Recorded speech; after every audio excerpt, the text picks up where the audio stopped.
প্রয়োজনে আমরা সেই ইউনো অফিস ঘেরাও করব, থানা অফিস ঘেরাও করব, ওসির কার্যালয় আমরা ঘেরাও করব, জেলা প্রশাসকের কার্যালয় আমরা ঘেরাও করব। আমরা প্রয়োজনে এলাকাবাসী ঐক্যবদ্ধ হয়ে আমরা সেই স্বরাষ্ট্র মন্ত্রণালয় আমরা ঘেরাও করব। আমরা অনতিবিলম্বে সেই কাপ্তান এবং মুতাব্বির গংদের অনতিবিলম্বে তাদেরকে আটক করতে হবে, গ্রেপ্তার করতে হবে এবং আমরা এলাকাবাসী প্রাণের দাবি সেই তাদেরকে ফাঁসির কাস্টে ঝুলিয়ে তাদেরকে হত্যা করতে হবে।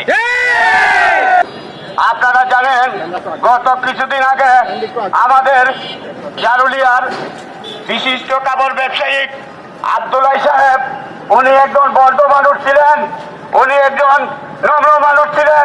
উনি 40-45 বছর যাবৎ জারুলিয়া বাজারে কাপড়ের ব্যবসা করেছেন। উনি কারোর সাথে কোনো দিন দ্বন্দ্ব করেন নাই, কারো কুসমালোচনা করেন নাই। উনি অত্যন্ত ভালো মানুষ।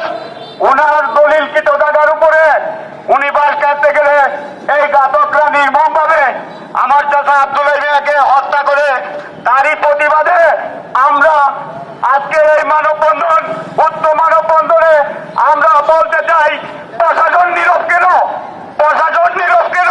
আমাদের জারুলিয়ায় এর আগেও একটি খুন হয়েছে। সম্মানিত চুনারঘাট উপজেলাবাসী, এখন পর্যন্ত একটি আসামিও তোলা হয় না। সেই কাপ্তান এবং মুতাব্বির তারা তার বুকের উপর উঠে আবার সেই ধারালো অস্ত্র দিয়ে তাকে কুপিয়ে নির্মমভাবে হত্যার পরে তারা হত্যা নিশ্চিত হয়ে তারপর সেখান থেকে তারা ভিড় দৌড়ে পালিয়ে যায়। এই কাপ্তান এবং মুতাব্বির গংরা তারা দুর্দান্ত সন্ত্রাসী, তাদের পিতামাতারও দুর্দান্ত সন্ত্রাসী ছিল। তাদের ইতিহাস পর্যালোচনা করলে আমরা দেখি সেই তাদের বাবারও সন্ত্রাসী ছিল, তাদের গোষ্ঠীকুর্মা যারা আছে তারাও সন্ত্রাসী ছিল এবং বিশেষ করে সেই কাপ্তান এবং মুতাব্বির তারা আগ থেকেই সারা সন্ত্রাসী।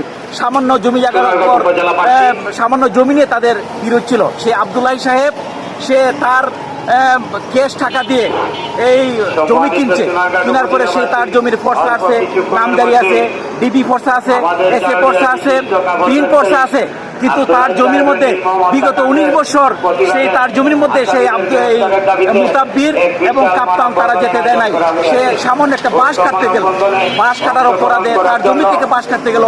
কেন সে বাঁশ কাটলো? সেই অপরাধে সেই মুতাব্বির এবং এই কাপ্তান নির্মমভাবে সে ধারালো অস্ত্র দিয়ে সেই জনাব আব্দুল্লাহ সাহেবকে হত্যা করে। সেই আব্দুল্লাহ সাহেব আমরা জানি, আমরা ছোটকাল থেকে আমরা তাকে দেখেছি, উনি একজন শান্তপ্রিয় লোক ছিলেন, উনি একজন ভদ্র মানুষ ছিলেন, উনি খুব ভালো মানুষ ছিলেন।